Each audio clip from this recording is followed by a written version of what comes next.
Hello, everyone. So, good morning or good afternoon, depending on the circumstances. So, we are here for the first FilmEU talk, experts on air. So, for the purpose of the next 20 minutes, I'm going to call myself the expert. So, but I'm not such a big an expert on anything. So, but I'll try to convince you that I have some expertise in relation with the future of film, and in particular the future of film education. So basically for the next 20 minutes I'll try to give you an overview of what I think is at least one of the main concerns we all as either teachers or students or creative enthusiasts or filmmakers should have in the future in relation with the development of this medium that we call film. For the purpose of this presentation, I understand film in a very broad manner. So I'm including everything that involves both audio and moving images. And the use of the expression multicolor has to do precisely with this need, I would say, or challenge, if you want to put it like that, of rethinking what we call film and also what we call its areas of application. So, please feel free to interrupt me during the talk if you want, and feel free to ask anything that you want. And if any point or any argument is not clear enough, please feel free to interrupt me. Okay, so I've labeled my talk as the future is multicolor, and let me just stop sharing my screen for a minute there, because somehow I lost my PowerPoint, which is not that strange, I would say. Okay, and I suppose that now you have on your screen my presentation. Okay, so I would say that for us to understand what the future of film will be all about, the first exercise we need to do is to stop talking about technology, because I think that the future of film will be much more influenced by creativity and in particular by talent. And it is based on this assumption that FilmEU was actually designed. So when we started talking about FilmEU a couple of years ago, talent was and still is at the top of the European agenda.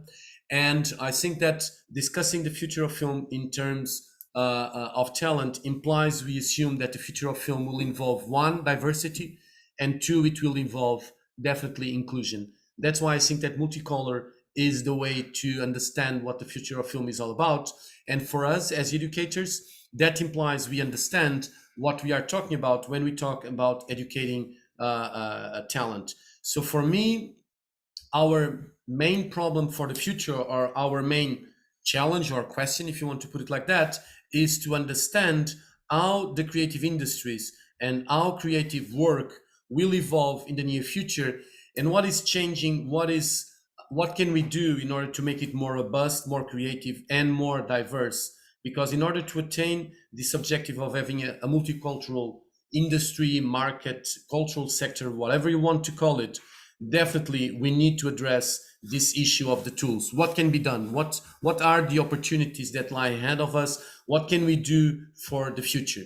And one of the problems we had in the past is that all the initiatives that dwelt with this problem, how can we develop the creative industries, all these initiatives have focused on measuring things.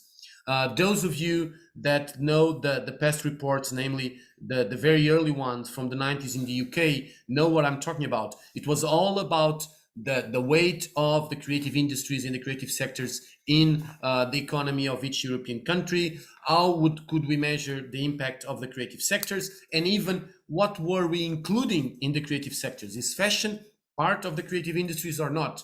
Is advertising part of the creative industries or not? And the measures of this impact would vary according with the different methodologies that were being used in different countries. The problem with many of those initiatives in the past is that they were very good in coming up with figures, but those figures told us very little about what we could do in terms of actually developing these industries.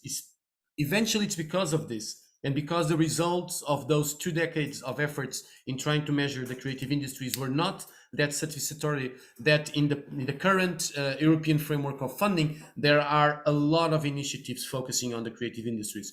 You have the new EIT kick solely focusing on the creative industries. You have a lot of initiatives under Pillar 2 of Horizon focusing on the creative industries. And obviously, you have a new and more empowered Creative Europe program. So on one side, everyone thinks and assumes the creative industries are crucial for the future economic development of Europe, but also for its cultural and societal development.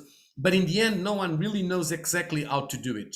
And one of the problems is that we've been too focused on trying to justify this ambition of the creative industries, and we have not focused enough on trying to come up with solutions on how to empower the professionals, the talent inside these industries. And I think that that's actually the crucial problem. So today, I think that our challenge is no longer how to measure things. Our challenge is to understand how to come up with the correct context. And I'll go back to this word closer to the end of the presentation, because I think that the concept of context for creativity is crucial. And my argument is that our higher education institutions, namely FilmEU, should become what I've called an innovation milieu. So a context, a space for the emergence of innovation, and it's up to higher education institutions to develop the ties that will allow for that. Okay, so that's basically my argument, that we need to come up with spaces that can help us in identifying talent, in nourishing talent, in coming up with team-based methodologies to support the work of this talent, and then embed the work and the results of the work of this talent, the innovations they come up with in society. So this is basically, I would say, the big challenge of the creative industries, and it's in particular the big challenge of higher education institutions working in the creative sector. Okay, and I'm going to talk then in the rest of my talk a little bit more in detail about how I think this can be done. Okay, and the first problem we have is that we need to translate what creativity stands for. Okay, creativity is one of those buzzwords that everyone likes to use, but no one really knows exactly what they're talking about. It's like sex for teenagers, you know, everyone is talking about it, but no one is actually really doing it. Okay, so it's basically the problem we have with creativity. Everyone talks a lot about it, but no one is utterly convinced of exactly how to do it in the proper manner. Okay, and we in film schools, we have a proposal in relation with this. We think that creativity basically deals with producing artifacts, content, stories that resonate among other people. Okay, so that's our understanding of creativity. I'm not sure you all agree with me, but at least that's my understanding of creativity. Creativity involves production. Creativity does not stand for reflection. Reflection is an after process, because the creative process actually starts with the ideation and the production of something. Okay, and that's what creativity stands for. So, and we have creative people among ourselves. So basically the students. Okay, so our talent, the talent in the film industry, in the case of higher education schools, institutions, our talent are the students. So it's where the talent starts. So we need to come up with solutions to deal with this talent, okay, and to nourish it, to do what I've mentioned in this slide, right? To identify them, to nourish them, to put them to work together. Okay, this is one of the main challenges of film schools. Okay, and our students need to be nourished in a manner that makes them feel special and unique, without that meaning that they need to have such an ego that they cannot enter the doors of our classrooms. Okay, so this is really a complex one. And at the same time, they cannot be left alone. Okay, so because if they are left alone, they will not evolve. Okay, so that's one of the big problems with talent. Talent cannot be left alone. A genius alone is nothing. Okay, so talents need to be confronted with the changing landscape, and the innovations milieus that I've mentioned before, I think, are the perfect platforms to confront talent with this changing landscape. Okay, but at the same time, they also need to be given the proper tools, and those tools are not only technical tools, but also, I would say, soft tools. They need to understand and to be able to critically reason about things around in their world. They need to be aware of history, which is something that often we forget and neglect. And they need to be aware of complex reasoning and the role that computation is going to have in the future in our world. I was just looking today at a paper published in France on some results of testing the Netflix algorithm in relation with its recommendation systems. And what the robot showed is that Netflix algorithm almost solely recommends American productions. Okay, so in the context where we have European legislation that supposedly forces the GAFA and Netflix to promote European content at the same level of American content, what we see is that the recommendation systems and this algorithmic world we are living in actually acts differently from desires of the politicians. And this is something our students need to be aware of.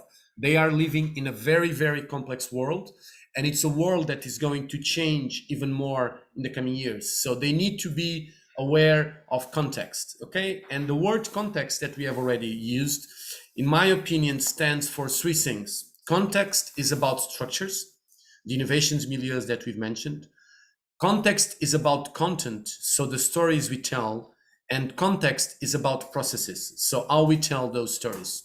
So the requirements of doing films are extremely complex, and they will become more and more complex, not only of doing them, but also of distributing them, of making these stories reach the audiences they need and that they want. Okay, so context is really a key term when we talk about education, when we talk about film, and when we talk about creativity. So I would dare to say that there is no possibility of developing the creative sector in Europe unless we come up with a proper context, okay?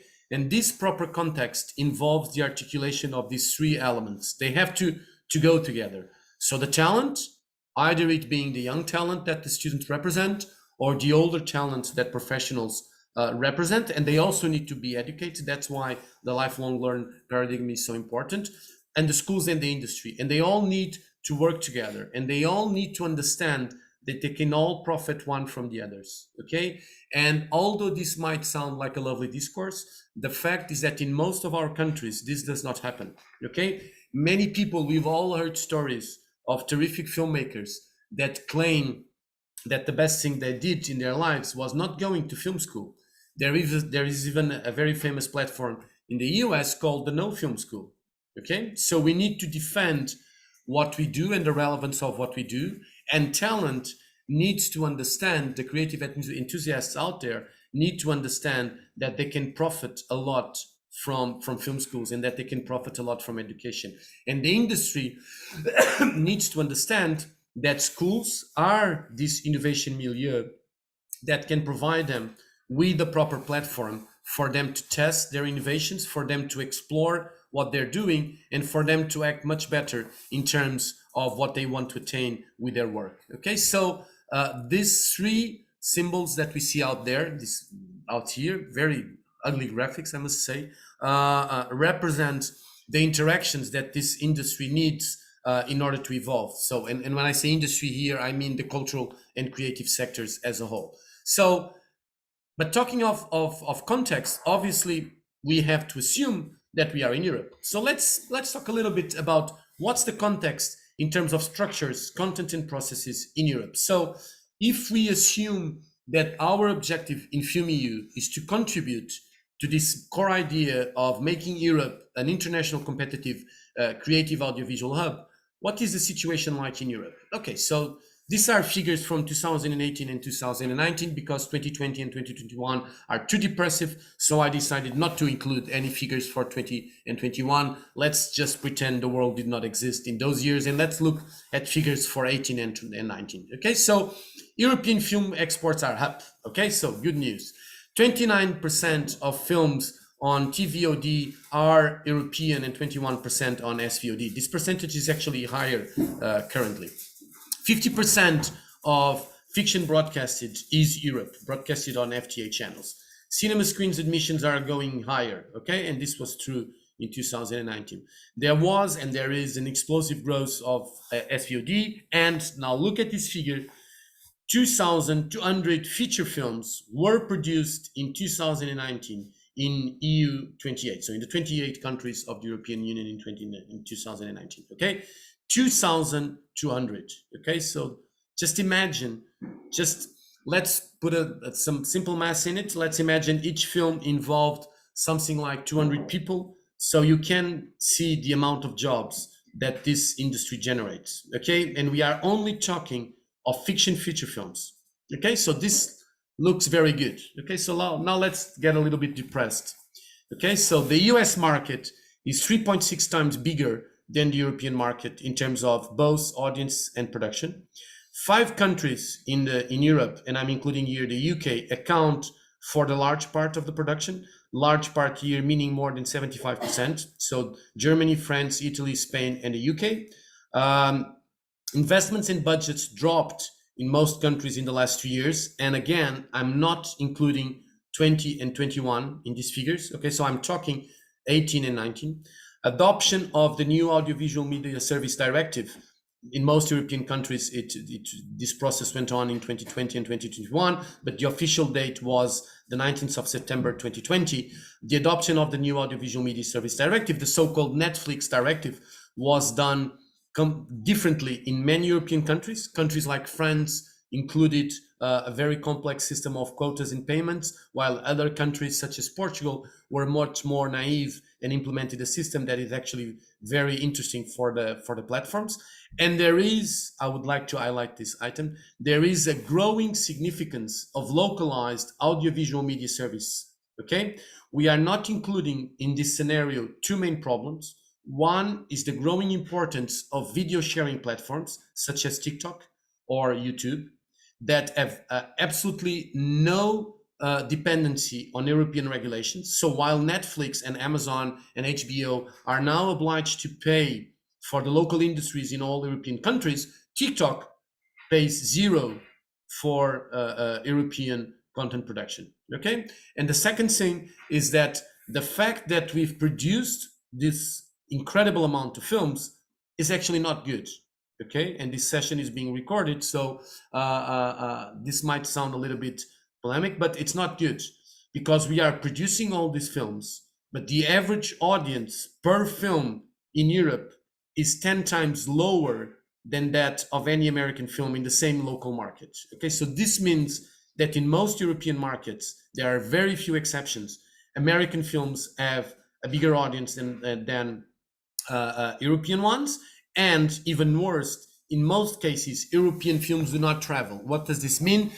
An Irish film will have huge difficulties in being released in Belgium or Portugal, and it will also have huge difficulties in being published on an SVOD platform in those countries. And there are many explanations for that, but the paradox of the film industry currently is that it's utterly dependent on territorial models for the exchange of rights, and this business is all about rights exchange, but at the same time we live in a single market inside the EU. So there is this paradox that at the same time we want to protect territoriality because that is key in terms of the survival of this industry, but on the other side we need to carve for a more homogenized Europe. That's why I think that the future of film in Europe has to be multicultural, multicolor, because it has to embed the diversity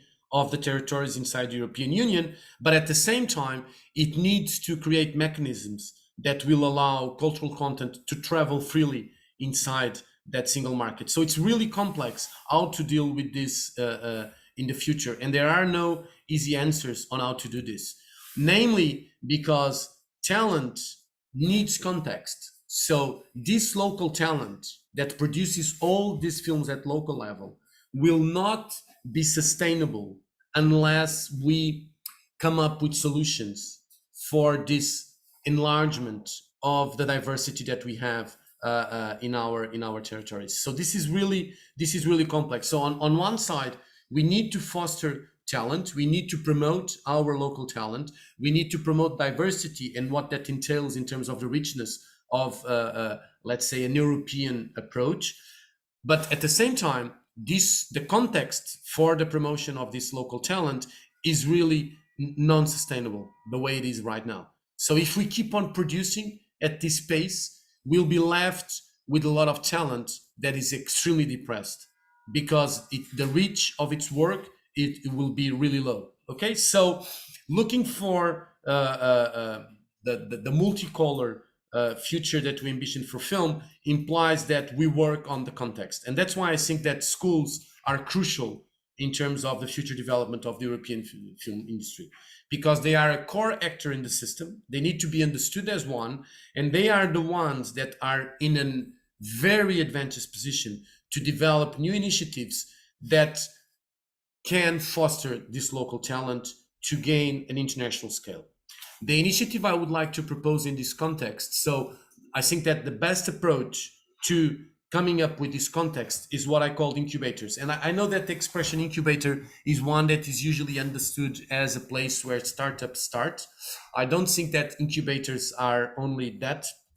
I really like this example of the incubators that are set up inside companies to help employees operating systems inside the companies. There is an amazing example from Eni, the Italian energy company, that has an incubator just to help basically its employees how to operate the machines. But that's an understanding of incubators. So incubators should operate at three levels. Okay, the first level is the production level. So schools should be able to support what I've named here as junior companies. You can call them startups. So companies that produce the content that those operating at a commercial level don't have the time, don't want to spend the money, and don't have the energy to do. Okay, and I think that that's a role of these incubators. That's why these incubators really need to be close to schools. Then these incubators should facilitate the circulation of content. That can be done in two levels. One is via the setup of a network of higher education based theaters. The other one is via technology, namely cross-fertilization of content via the setup of metaverses for distribution of content and the setup of private environments for blockchain management. I know that NFTs are at the top of the agenda nowadays in terms of creating value for creative and artistic content, but I think that in the future, the issue of trust management and the relation that has with blockchain environments will be even more crucial for the film industry, and incubators can have a role in there by coming up with these virtual spaces that allow for the exchange of rights at an European level. So what are the educational models that can support this? Because there needs to be educational models that can support this, and I think that's what we are trying to do in FilmEU. We are trying to come up with solutions for the educational challenge that we as film schools face. And that implies a new understanding of the film and television education as a response to industry needs, to these challenges that I've just mentioned. And please do not assume that by industry needs, I'm talking of the needs of the audiences or a more commercial approach. That's not what I mean. What I mean is that we need to be aware of the need for these contexts, for schools to provide these contexts. The second thing is that we need to change our curriculum and to be able to include high-level skills, namely the ability to reason on the level of complexity that these digital environments call for, while at the same time not losing the focus on craft specialization that distinguishes our schools. So we need to fill this gap between academia and the realm of practitioners, because that will increase our legitimacy before the industry. And obviously, we need to be able to deal, and we've talked a lot about this in FilmEU, with very complex and very prescriptive evaluation and accreditation practices in most European countries that really prevent us from being more innovative in what we do in terms of education. So to answer our initial question or problem, that the ones that are in the best position to offer the context that the creative and cultural sectors need in Europe, and in particular the film and audiovisual industry, are schools. And why? Because we provide education that can foster creativity.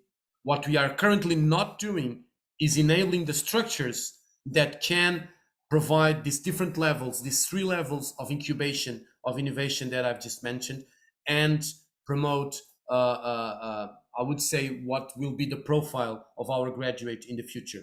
A practitioner that is at the same time a critical thinker. So I would dare to say an artist who is at the same time a technician, but most importantly is someone that is able to reason critically about his work and what's happening in society and imagine alternative futures. That's the person, the graduate we are looking for.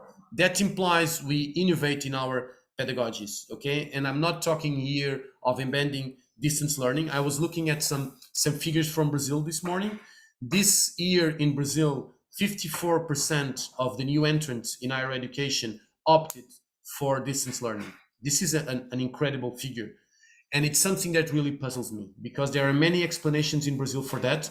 Most of them are economic. So the fact that they are taking a distance learning degree will save them a lot of money in terms of traveling, in terms of accommodation and so forth. But it's at the same time a big menace to what we do. Okay, so I think that we as film schools, one of the things we really need to fight for is not assuming that new pedagogies are pedagogies that include technology. New pedagogies are much more than that. They imply changing our curriculum and informing it by material, technological, and industrial circumstances. And I'm not saying that our curriculum should comply with the current state of the art. No, our curriculum should prepare people for what the world will need 10 years from now. Okay, and that's a big challenge. Okay, and that implies we understand that the moving art image as an innovative and culturally relevant art form is still an art form. So we cannot never neglect the artistic focus of our teaching and our focus on the practices and the critical reflection abilities that I've just mentioned. And obviously, because our understanding of creativity equals it to production, we need to focus on pedagogies that imply productive engagement between critical thinking and creative practice. So we cannot separate the creative practice from the critical thinking. And at the same time, we need to be open to IT and complex thinking. I think that that's one of our main challenges. How are we going to embed IT in our curriculums in the future? And obviously, this implies what I would call a mixture between industry and apprentice-led education. And I think that our view on lifelong learning will profit a lot from our ability to reflect a little bit on what that means and what we are looking for when we talk about mixing what the industry needs with our apprentice-led and artistically focused education. So we are reaching the end of our talk. I would say that the fact that the future will definitely be different doesn't mean that we have to be scared, okay? I think that creativity, entrepreneurship, innovation as core transversal skills that we as film schools can provide are the unique context we should focus on, okay? Because we all know that entrepreneurs are more open to innovation, and that's not just saying it, it's a fact. It's something that we know for sure. We know it from nourishing our talent, but that implies that these entrepreneurs are always also aware of market and audience's needs. That's why when I used the term industry before, that was what I meant. Okay, so to summarize, we know that the media industry needs talent and ideas if they want to continue on producing the amount of films that I've just mentioned, but they also need ideas on how to take those films to the audiences, how to make them grow in terms of the impact they have upon society. And obviously, that implies that we are able to offer them something. But at the same time, because they are looking for solutions really fast, we, the ones that want to give answers, should not fall into the trap of just answering the needs of the industry. We should aim for something more. And that's my proposal when I talk of these innovation milieus. So they are structures that try to answer the needs of the industry at this moment in time, but more importantly, they point directions for the future. Okay, say they assume that we need time to come up with solutions. We need time to observe what's going on around us. That's why I reinforce what I've just said, that I think that an understanding of history is really important for our students, and an understanding of the forces that are shaping our society is also really important. That's why, although I know that many students think that economics is not something that they want to dwell with. They have to, because understanding what's happening around us and being able to observe in a critical manner what's happening around us is crucial. Okay, so we need time to observe. We need time to think and reflect on the solutions we can come up with and the proper context for those solutions to flourish. And obviously, we need time to test. That's why the experimentation is so relevant. That's why the first level of incubation, the junior companies I've talked about, are really close to the teaching and learning environment, because they are most above all testing sites. Okay, and obviously this time, that the time we take to test things, the time we take to innovate, is time that we take to change how things are done.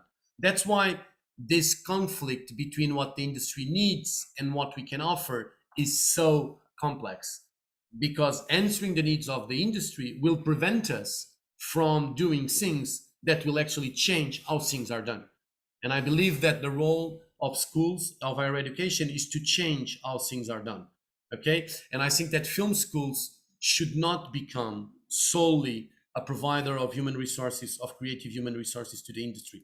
They should be much more than that. And solving the problem we mentioned in the beginning of this presentation, so coming up with a future for film that is multicolor, implies we change how things are done.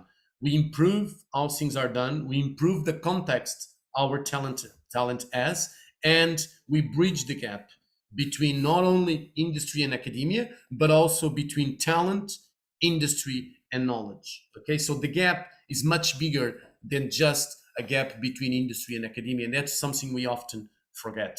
So I think that, and to conclude, the coming up with a future for film that is multicultural, that is more diversified, that comes up with the proper context for innovation, implies we come up with the right environments. And I'm literally convinced that film schools are the proper environment to come up with these innovation milieus that I've talked about. It's up to us to do that. Students, teachers, practitioners, it's up to us to define what this environment will look like in the future. For me, there are three things that I know for sure. The first thing is that this environment needs to provide the spaces of innovation and incubation that I've mentioned. It needs to focus on those core elements of content, of processes, of structures, and it needs to be focusing on change, on doing things differently, and not just on answering what someone else asks from us. So this was the proposal that I wanted to bring to this discussion.